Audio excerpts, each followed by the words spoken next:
Mi primer invitado es el doctor Enrique Mendoza. Él es decano de la Escuela de Medicina de la Universidad de Panamá. Don Enrique, un placer tenerle aquí. Buenos días. Está conmigo el doctor Enrique Mendoza.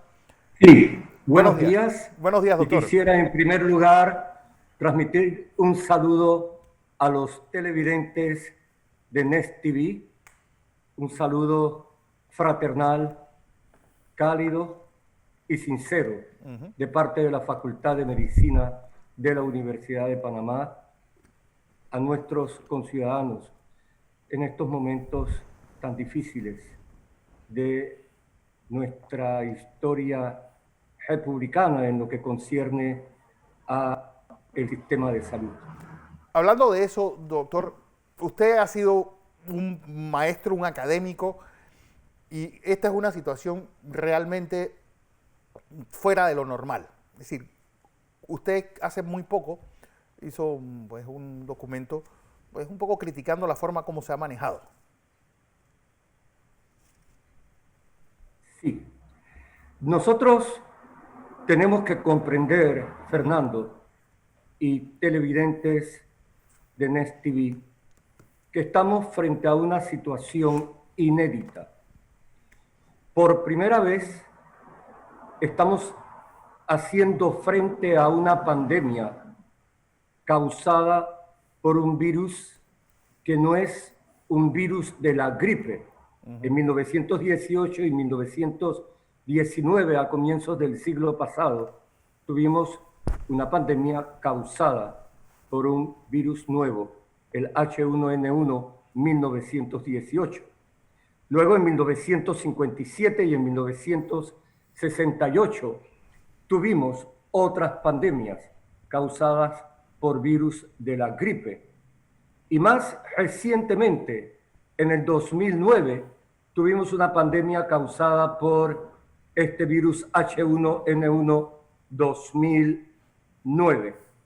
Y en verdad, en el escenario de la salud pública global, Sí. hemos estado enfrentando la amenaza de potenciales pandemias por virus de la gripe aviar, el H5N1, que tiene que tiene aproximadamente 2 décadas de estar circulando. Dicho, vuelvo con el doctor Enrique Mendoza, decano de la Escuela de Medicina de la Universidad de Panamá. Doctor, estamos haciendo un recuento tanto de estas pues, pandemias, o por lo menos estas crisis del H5N1, del SARS y del MERS. ¿Qué hizo el mundo bien en ese momento? ¿Qué hizo mal con el coronavirus? Estaba expresando y tratando de explicar a los televidentes que esta pandemia es completamente inédita porque es causada por un coronavirus. Todas las pandemias anteriores fueron causadas por virus de la gripe. Y evidentemente estamos frente a una situación compleja, caracterizada por la incertidumbre, porque se trata de un virus completamente nuevo y enfrentamos una pandemia producida por este coronavirus, el SARS-CoV-2. Yo diría, Fernando, para contestar directamente a la pregunta, en estas 3 décadas del siglo XXI, la primera del 2000 al 2010, la segunda del 2010 al 2020 y estamos iniciando la tercera década. Yo creo que globalmente hablando, nosotros estábamos preparados en la primera década para hacer frente a la potencial amenaza de una pandemia. Por ejemplo, en Panamá se convirtió en el centro de adiestramiento de los médicos de América Central para enfrentar una potencial pandemia. Fue una iniciativa en esos momentos del ministro Camilo Alain, que firmó un acuerdo con el secretario de Salud de los Estados Unidos, el doctor Michael Levy. Y del 2006 al 2008 se estableció el Centro Regional de Capacitación en Salud. Yo fui su director académico y durante 2 años, en el periodo que yo estuve dirigiendo la parte académica, logramos entrenar a más de 500 médicos de América Central para hacer frente a una potencial pandemia. Y ciertamente, cuando el nuevo virus, el H1N1 2009, llegó a América Central, respondió bien frente a esa grave crisis de salud que se presentó en ese año. En la segunda década, Fernando, 2010-2020, en el 2011 hubo otro proyecto financiado por los Estados Unidos entre el Instituto Conmemorativo Gorgas y la Facultad de Medicina para aumentar el nivel de vigilancia epidemiológica, la capacidad de vigilancia epidemiológica en nuestro país y para preparar a nuestro país, que como estaba explicando el ingeniero Blandón, tiene características únicas desde el punto de vista de transporte global, marítimo y aéreo, para detectar cualquier microorganismo que pudiera llegar y que pudiera representar un serio problema de salud. Y nosotros estuvimos trabajando con eminentes médicos científicos norteamericanos como el doctor Michael Tappet y el doctor Michael Callahan. Y ese proyecto fue liderizado por la doctora María Eugenia de Antinoris, de parte del Instituto Conmemorativo Gorgas. Y en verdad yo seguí todo, o estuve leyendo y estudiando todo lo que estaba sucediendo en esas 2 décadas, 2000-2010, 2010-2020. Yo diría, Fernando, que a nivel global hubo una falla de la inteligencia epidemiológica en lo que concierne al surgimiento de esta pandemia. No fue posible detectar tempranamente la presencia de este virus y tener ideas claras. Y ciertamente este virus se pudo diseminar por todas partes del mundo. Creo que hubo una falla de la inteligencia epidemiológica. Es sorprendente lo que ha pasado en Italia. Yo escuché a la representante del Ministerio de Salud de Italia en unas declaraciones a la BBC de Londres hace aproximadamente 2 meses decir: nos equivocamos. Los casos que llegaban con manifestaciones respiratorias, como no tenían el antecedente de viajes a China, los descartamos. Y evidentemente, en parte, ese fue un factor importante en lo que sucedió en Italia. Yo escuché a través de la televisión francesa TV5 un eminente profesor de enfermedades infecciosas de París decir: no pensábamos que íbamos a tener problemas con este virus, pensábamos que se iba a quedar en China y no teníamos idea de la magnitud de la situación que se iba a generar. El epidemiólogo alemán, que es un experto desde hace 16 años en coronavirus, también ha reconocido que esta pandemia lo sorprendió. Y Faris Zakaria, en su programa de CNN Global Public Square, criticó incluso a la máxima autoridad de Estados Unidos, el doctor Anthony Fauci, y puso declaraciones de Anthony Fauci diciendo que el virus no iba a representar un problema fuera de China y no iba a representar un problema en los Estados Unidos. Así que a su pregunta, Fernando, yo contestaría: es evidente que hubo una falla a nivel de la inteligencia epidemiológica para poder comprender que países como Francia, Bélgica, Italia, España, Estados Unidos, en la ciudad de Nueva York, hayan tenido tantas consecuencias. Y yo diría que en los países que han tenido los mejores resultados, los países como Taiwán, los países como Hong Kong, como Corea del Sur, como Singapur, estos países tenían la experiencia del SARS, el SARS del 2003, y evidentemente ellos reaccionaron muy tempranamente, hicieron pruebas en forma importante inicialmente y siguieron con sus pruebas, lograron identificar los casos positivos, aislarlos y lograron hacer la trazabilidad de los contactos y ponerlos en cuarentena. Por eso han tenido excelentes resultados estos países. Y ciertamente que en África, por ejemplo, yo escuchaba uno de los científicos más importantes en África explicar que en su país, contrario a lo que se pensaba, no se había presentado la pandemia con tanto dramatismo, porque uno, cerraron las fronteras inmediatamente; dos, ellos tenían la experiencia del ébola; tres, la población de esos países generalmente es población más joven.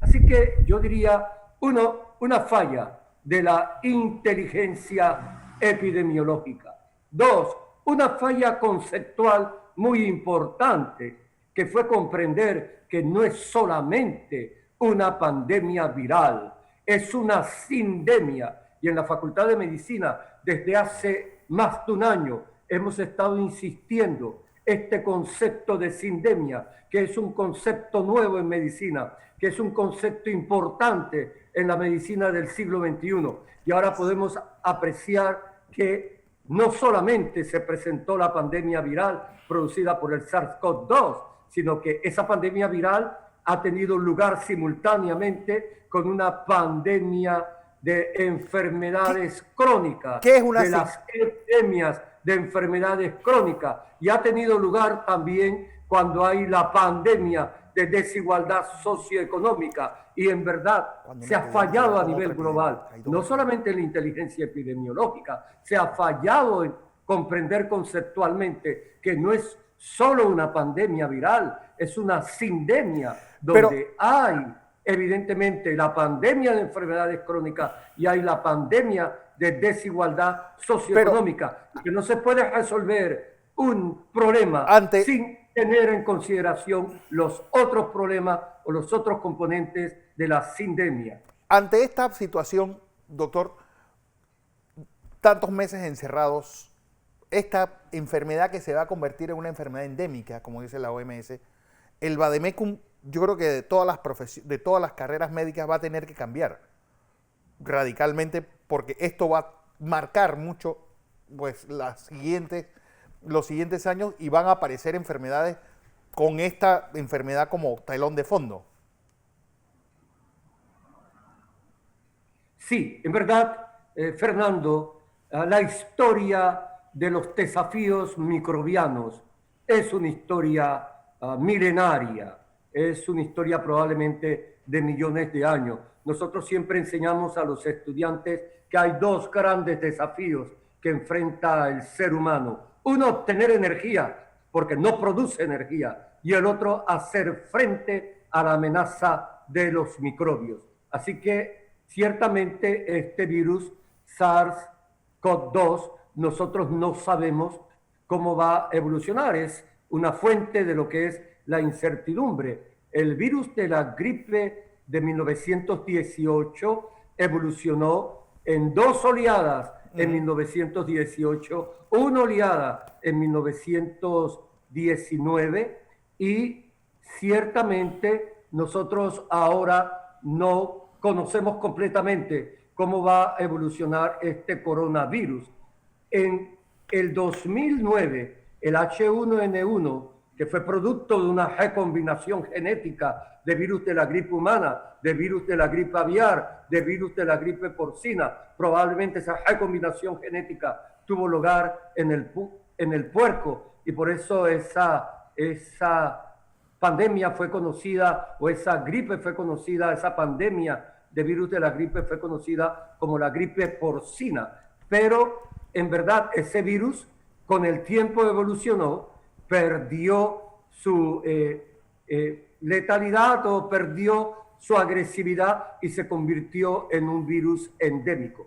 Va a pasar lo mismo con este virus, con este coronavirus. Bueno, no sabemos exactamente. Nuestras esperanzas es que este virus ciertamente se vuelva endémico, como tenemos otros coronavirus, aproximadamente 4 otros coronavirus asociados al resfriado común. El punto clave aquí, Fernando, después de prácticamente 2 meses de medidas extremas de mitigación, es que se conteste claramente preguntas esenciales, preguntas críticas. Primera pregunta crítica: ¿cuál es el estado actual de la evolución de la pandemia en nuestro país? ¿Hay o no hay transmisión comunitaria sostenida? ¿Y con qué intensidad? O si la hay, ¿cuáles son las regiones del país que probablemente no tengan transmisión comunitaria sostenida? ¿Y cuáles son las otras regiones donde sí hay esta transmisión? Entonces, es necesario contestar preguntas críticas. La primera pregunta crítica es: ¿cuál es el estado actual? Porque en 2 meses nosotros hemos visto aumentar de aproximadamente la primera semana, la segunda semana de marzo, hasta estos momentos, aumentar el número de panameños y panameñas que han fallecido, y hemos visto aumentar de manera importante el número de panameñas y panameños que han tenido la infección con el virus. Así que primera pregunta crítica: ¿cuál es el estado actual?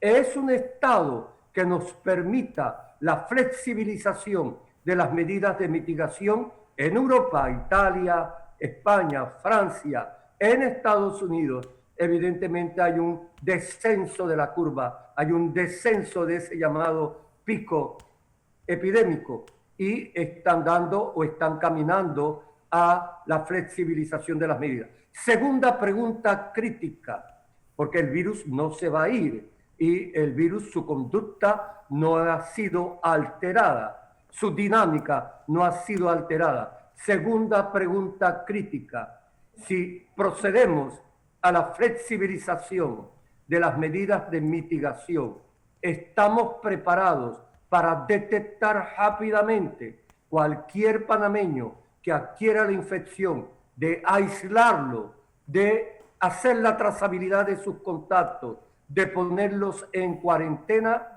Esa es una segunda pregunta crítica. ¿Qué se va a hacer, Fernando, con los viajes, para evitar la importación de nuevos casos? Países como Gran Bretaña han dicho: todo aquel que regrese al país tiene que pasar 14 días en cuarentena. Otros países como Noruega han dicho: no vamos a aceptar a nadie que entre al país si no es por razones de trabajo bien establecidas. ¿Qué se va a hacer con el transporte público? Usted se imagina, Fernando, usted se imagina, los televidentes del Canal 21, el metro, ese virus no empezó a circular en marzo. Ese virus está circulando en Panamá desde el mes de febrero. 300.000 usuarios diarios del metro, viajando en el metro sin mascarilla, pegados los unos a los otros. ¿Cómo se va a hacer con el transporte público? ¿Cómo se va a hacer con los trabajadores? ¿Cómo se va a proteger la salud de los trabajadores en las empresas? Entonces, a la pregunta, nosotros debemos pedir que se responda: uno, ¿cuál es la situación actual, real, basada en medidas objetivas de la pandemia en nuestro país? Dos, ¿cuáles son todas las medidas que se van a tomar para poder hacer? Esto tiene que ser una reapertura con una vigilancia bien estrecha para evitar el surgimiento de nuevos brotes epidémicos. El ingeniero Blandón está con nosotros. Sí. Buenos días, doctor. Buenos días, ingeniero Blandón. Oiga, gracias. Acabo de aprender una palabra nueva: sindemia. Para nuestra audiencia es un neologismo que une la palabra sinergia con pandemia y sale sindemia. Le prometo que voy a estudiar este concepto que no lo había escuchado con tanta precisión. Me gusta. Una pregunta ahora, doctor. Usted como doctor en medicina, como decano de la Facultad de Medicina, ¿cuál es su apreciación de la cifra de dónde estamos? Usted le está haciendo una pregunta que me parece válida, todas sus intervenciones, porque hay que hacer un balance de dónde estamos técnicamente, qué errores cometimos, qué cosas no hicimos y qué cosas deberíamos hacer. Pero en su experiencia y con los números que usted conoce, ¿dónde estamos? Sí, ingeniero Brandón. El concepto de sindemia es bien importante. Usted sabe, en Nueva York, la Academia Nacional de Ciencias, Medicina e Ingeniería de los Estados Unidos hizo hace una semana aproximadamente una reunión virtual y una de las principales conclusiones fue que en la ciudad de Nueva York las personas más afectadas pertenecían a las minorías étnicas, afroamericanos e hispanoamericanos. En Nuevo México, los indios navajos fueron fuertemente afectados. Y nosotros tenemos que en Inglaterra hubo una gran cantidad de ingleses que fallecieron en las casas de ancianos. Lo mismo pasó en otros países como Francia, Suecia, que se ha discutido mucho la respuesta de Suecia a la pandemia. El epidemiólogo encargado de dirigir esa respuesta admitió que hubo una cantidad importante de fallecidos en las casas de ancianos y también en los trabajadores inmigrantes. Esta sindemia, ingeniero Blandón, ha sido evidentemente la primera del siglo XXI y una de las razones que permiten comprender por qué ha sido difícil enfrentar la pandemia viral ha sido la desigualdad socioeconómica, que está muy bien estudiada y descrita, y sus efectos en la salud, y la pandemia de enfermedades crónicas. ¿Quiénes han sido los más afectados por este virus? Los pacientes con enfermedades crónicas, que se caracterizan porque tienen un mecanismo de inflamación. Diabéticos, sobre todo diabéticos tipo 2, enfermedad cardiovascular, hipertensos, obesos. Y ahí evidentemente el virus ha representado un factor más de inflamación. La inflamación viral más la inflamación de las enfermedades crónicas.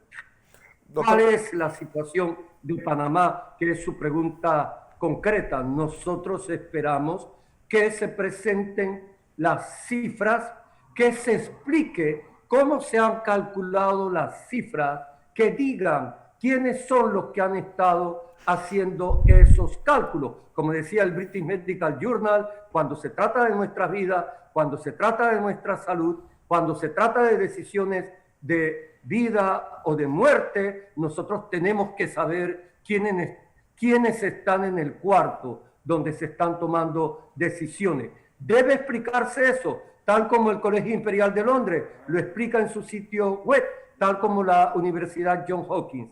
Mi impresión, y me baso en declaraciones recientes de las autoridades de la OPS en general en América Latina, decía la presidenta de la OPS, todavía en las últimas 2 semanas lo que hemos visto es un aumento en el número de casos. Tengo la impresión, viendo las cifras de Johns Hopkins y del Colegio Imperial de Londres, que el número de casos nuevos en nuestro país está disminuyendo. También hay que reconocer la gran labor del Instituto Conmemorativo Gorgas, que ha colocado a Panamá en uno de los países que hace la mayor cantidad de pruebas.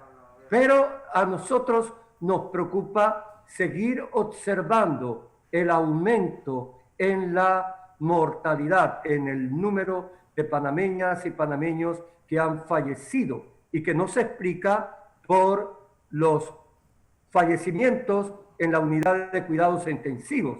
Hay que reconocer que el grupo médico clínicos han hecho una excelente labor a nivel de la atención de los pacientes en cuidados intensivos, pero los pacientes, no ha disminuido el número de muertos, cada vez aumentamos más, lo que significa que se prestó la atención adecuada a todo el aspecto clínico de la respuesta a la pandemia, pero probablemente, ingeniero Blandón, no se prestó la misma atención al aspecto comunitario.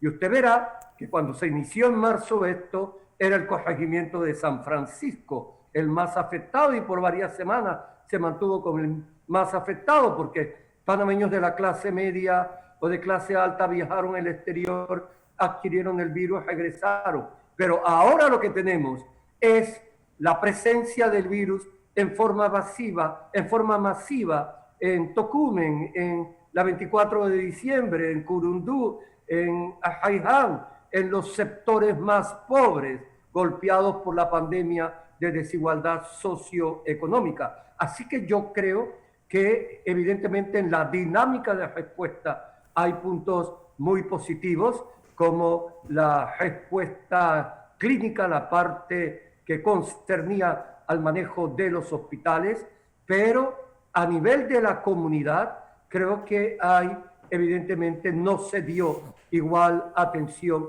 al aspecto comunitario. Aquí aprovecho para decir, Fernando, ingeniero Blandón, sí, que en Panamá los epidemiólogos no han jugado un rol importante. Yo no comprendo porque los epidemiólogos panameños estaban o están preparados para jugarlo. ¿Por qué esto no ha sido liderizado? Taiwán, una de las razones del éxito es que el vicepresidente de la República es un epidemiólogo. Costa Rica, una de las razones del éxito, aparte de que yo coincido con el ingeniero Blandón, Costa Rica no tiene el aeropuerto, no es sede de la principal línea aérea de Latinoamérica, y Costa Rica no tiene, por lo menos San José, no tiene el metro, que fue un mecanismo de diseminación viral. Pero en Costa Rica yo sé que los epidemiólogos han jugado un papel importante. Sí. Nosotros no hemos visto en el escenario epidemiólogos, excepto la doctora Lourdes Moreno y la doctora Guerrero. No ha habido el papel líder de parte de los salubristas. Otro punto que es importante, ¿dónde han estado los médicos veterinarios? ¿Por qué no se los llamó? Los médicos veterinarios, en mi experiencia 2006-2008, los médicos veterinarios panameños están muy preparados, porque estos virus no solamente afectan al ser humano, afectan a los animales, y ellos conocen mucho de estas enfermedades que se originan en animales, que se transmiten al ser humano. El concepto de una sola salud, la salud humana y la salud animal, aquí se ignoró completamente. Así que le respondo a su pregunta. Ha habido logros en todo lo que fue la atención o el manejo clínico de la respuesta a la pandemia. Ha habido, y yo no digo porque en verdad nadie tiene el derecho a hacer críticas, porque es muy fácil pararse ahora, 2 meses después de la evolución, a venir a hacer señalamientos, pero como usted ha dicho, nosotros tenemos que saber dónde probablemente hubo fallas. El líder de la oposición británica cuestionaba al primer ministro Boris Johnson en el Parlamento en estos días y le decía y le repetía: ¿por qué usted no protegió los asilos de ancianos? Igual está pasando una gran cantidad de muertos. Entonces tenemos que concentrarnos ahora, sobre todo ahora que hay la reapertura en las comunidades, a ver cómo logramos que las comunidades haya toda una dinámica dirigida a las comunidades para disminuir el impacto de este virus, en las comunidades. Gracias, doctor Enrique Mendoza, decano de la Escuela de Medicina de la Universidad de Panamá.